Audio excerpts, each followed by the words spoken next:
الحمد للہ رب العالمین الصلاة والسلام علی خاتم النبیین وعلی آلہ وصحبہ اجمعین اما بعد فاعوذ باللہ من الشیطان الرجیم بسم اللہ الرحمن الرحیم قال اللہ تعالی فی سورة التوبہ ما كان للمشركين أن يعمروا مساجد الله شاهدين على أنفسهم بالكفر أولئك حبطت أعمالهم وفي النار هم خالدون۔ ترجمہ: مشرکوں کو زیبا نہیں کہ خدا کی مسجدوں کو آباد کریں جبکہ وہ اپنے اوپر کفر کی گواہی دے رہے ہیں۔ ان لوگوں کے سب اعمال بیکار ہیں اور یہ ہمیشہ دوزخ میں رہیں گے۔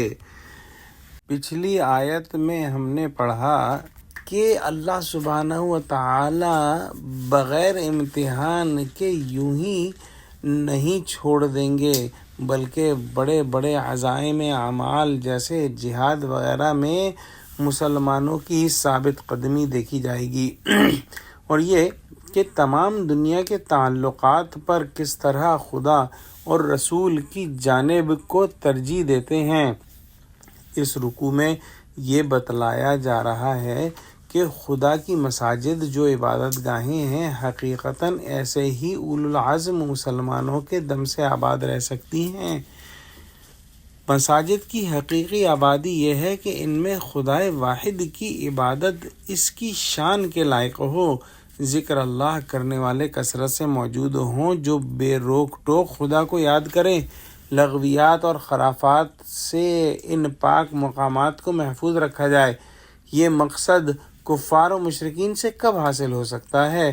دیکھیں، مشرکین مکہ بڑے فخر سے اپنے آپ کو مسجد حرام کا متولی اور خادم کہتے تھے، مگر ان کی بڑی خدمت گزاری یہ تھی کہ مکے کے اندر جو ہے وہ پتھر کی سینکڑوں مورتیاں رکھ چھوڑی تھیں اور انہی کی نظر و نیاز کرتے اور منتیں وغیرہ مانگتے تھے۔ بہت سے لوگ برہنہ ہو کر طواف کیا کرتے تھے، ذکر اللہ کی جگہ سیٹیاں اور تالیاں بجاتے تھے اور خدائے واحد کے سچے پرستاروں کو وہاں تک پہنچنے کی اجازت نہیں دیتے تھے۔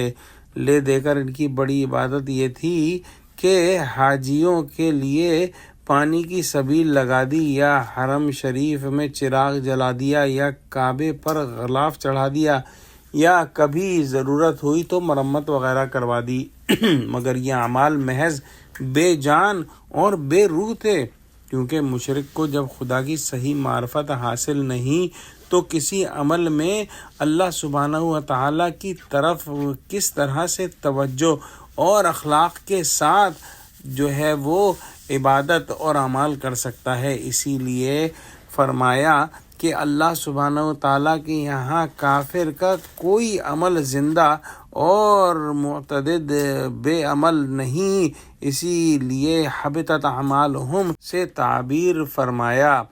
اور کفار و مشرکین جو اپنے حال و قال سے اپنے کفر اور شرک پر ہر وقت شہادت دیتے رہتے ہیں، اس لائق نہیں کہ اللہ کی مساجد خصوصاً مسجد حرام کی حقیقی تعمیر اور اس کی حقیقی آبادی کا باعث بن سکیں۔ یہ کام صرف وہی لوگ کر سکتے ہیں جو دل سے خدائے واحد اور آخری دن پر ایمان لا چکے ہیں، جبکہ مشرک جو ہیں ان کے اعمال بھی برباد ہوئے اور وہ ہمیشہ جہنم میں رہیں گے۔